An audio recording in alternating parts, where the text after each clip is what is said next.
Bien, pues continuamos.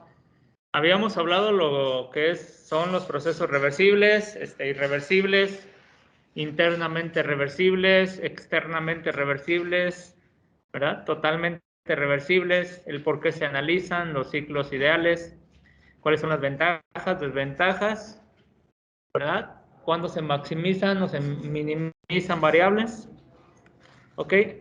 Lo que son las irreversibilidades, cuáles son las más comunes que se presentan en los procesos de la escala de termodinámica de temperaturas. Vimos que de ahí nace el principio de Carnot, donde en resumen Carnot nos dice que el análisis o en el análisis que él propone, pues sí, no nos va a interesar el tipo de sustancia. Lo único que nos va a interesar son, sí, los límites de temperatura entre los cuales nosotros vamos a estar trabajando, o entre los cuales más bien el ciclo va a estar trabajando. ¿Ok? Y también, pues bueno, se tiene que establecer un punto de referencia. De ahí nace también la escala de temperatura de Kelvin. ¿Sí? Acuérdense que son 4 procesos, ¿verdad? Todos son reversibles. ¿Por qué? Porque Carnot, chavos, o el ciclo de Carnot, involucra que nosotros estamos suponiendo que es un proceso internamente reversible. ¿Ok? ¿Va? Por eso si ven, todas las etapas del proceso de Carnot dicen reversible. ¿Sí? 2 de ellas son adiabáticas reversibles. Cuando es adiabático y reversible, ¿qué tipo de proceso tenemos? Isentrópico. Muy bien, ¿va? ¿Sí? Vean, es un sistema de pistón émbolo, chavos. Ahora, lo primero que se deben de preguntar también cuando vean este tipo de procesos o análisis es el tipo de sustancia que yo voy a trabajar. ¿Sí? ¿Va? Para que exista una compresión o expansión, ¿qué tipo de sustancia necesito, chavos?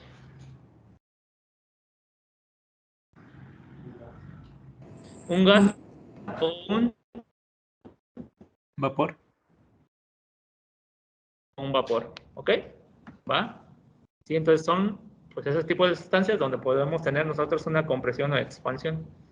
De entrada, pues su problema, ustedes deben de identificar bien la sustancia de trabajo, deben de visualizar qué propiedades tiene en cuanto a expansión, compresión o cambio de fase. ¿Sí? Y bien, lo que les quería mostrar como parte de esta sesión es cómo se construye o cómo se visualizan los diagramas, ¿sí? Termodinámicos. ¿Ok? Acuérdense que puede haber distintos dependiendo de las propiedades que grafiquemos. Pueden ser como este que está ahí presente, es presión-volumen.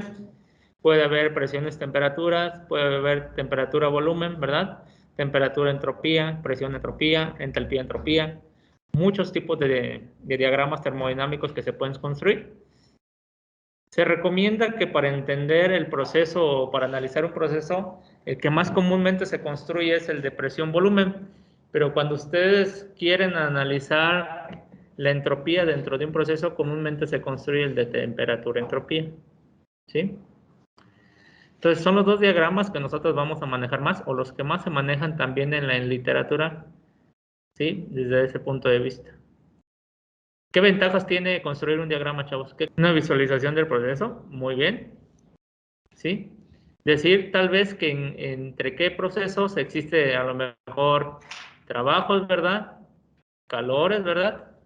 ¿Sí? Ver si los trabajos o calores están entrando o saliendo en su proceso, ¿verdad? Ver las tendencias de temperatura, presión y volumen, ¿sí? Antes de incluso calcularlo, ustedes pueden a priori, ¿sí? O con antelación ver cuáles son esas tendencias. Para eso sirve también mucho ese diagrama. ¿Por qué, chavos? Si me ha pasado, ¿sí? Ahí la presión 2, ¿cómo es con respecto a la 1? Menor. Menor.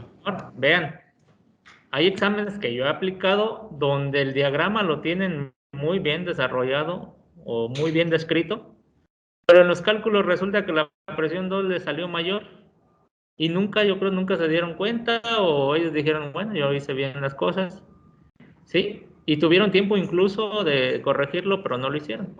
Entonces, pues bueno, sí, un diagrama también nos sirve para eso, para rectificar o para validar lo que yo estoy obteniendo numéricamente, chavos. ¿Sí?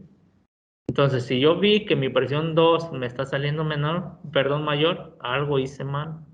Sí, algo. A lo mejor el signo del trabajo lo estoy metiendo mal o el signo del calor. Ok, entonces para eso también sirve un diagrama, ¿verdad? ¿Cómo es su construcción? Bueno, yo siempre les recomiendo que el primer punto lo coloquen en la parte media del diagrama. ¿Por qué? Porque cuando uno no tiene experiencia, no sabes hacia dónde va a correr el diagrama, hacia la izquierda, derecha, abajo, arriba. Entonces, pues yo siempre recomiendo que el primer punto lo coloquen en el centro, ¿verdad? Ya cuando se tiene experiencia, pues ya sabes de antemano hacia dónde va a correr. Ya no habría tanto problema, pero bueno, eso se gana con la experiencia de la construcción de diagramas. ¿Va? El primer proceso, de 1 a 2, yo veo que está incrementándose el volumen y está disminuyendo la presión. Entonces seguramente es una expansión porque se está expandiendo el volumen del fluido. Ahora, esa temperatura constante, entonces es una expansión isotérmica. Y como se trata de un ciclo de Carnot, entonces es una expansión isotérmica reversible. La tercera, ¿no? De 3 a 4, ¿qué sería? Vean, el volumen está disminuyendo y la presión se está incrementando. Entonces, para que disminuya el volumen y se incremente la presión, yo tendría que estar comprimiendo mi sustancia. Entonces, seguramente ahí es una compresión. Tengo una temperatura constante, sería una compresión isotérmica reversible. Algunas cosas que también les tengo que compartir es lo siguiente. En la literatura, sí, nada más que aquí no, a lo mejor no la dibujé bien, pero en la literatura este tipo de líneas, un tanto curvas o asintóticas, ¿sí? Muchas veces punteadas, no continuas, punteadas, nos sirven para representar propiedades constantes en los diagramas, ¿ok? Entonces, una propiedad constante en un diagrama, ¿sí? Se dibuja de forma punteada y con unas pequeñas asíntotas. Ojo, yo todo eso se los estoy diciendo para que después no digan que por qué el diagrama no se los puse bien, ¿va? Porque nomás veo que se me quedan viendo, bueno, aquí, en sus casas no sé, y bueno, va.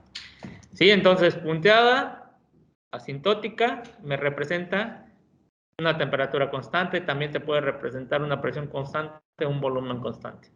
Temperatura constante isotérmica, presión constante isobárica y volumen constante Isocólica. isocólica, ¿verdad? Entonces, de 1 a 2 quedamos que era una ¿qué? Expansión isotérmica. Si se expande, vean, el dispositivo de Carnot o donde se analiza el ciclo de Carnot es un pistón émbolo.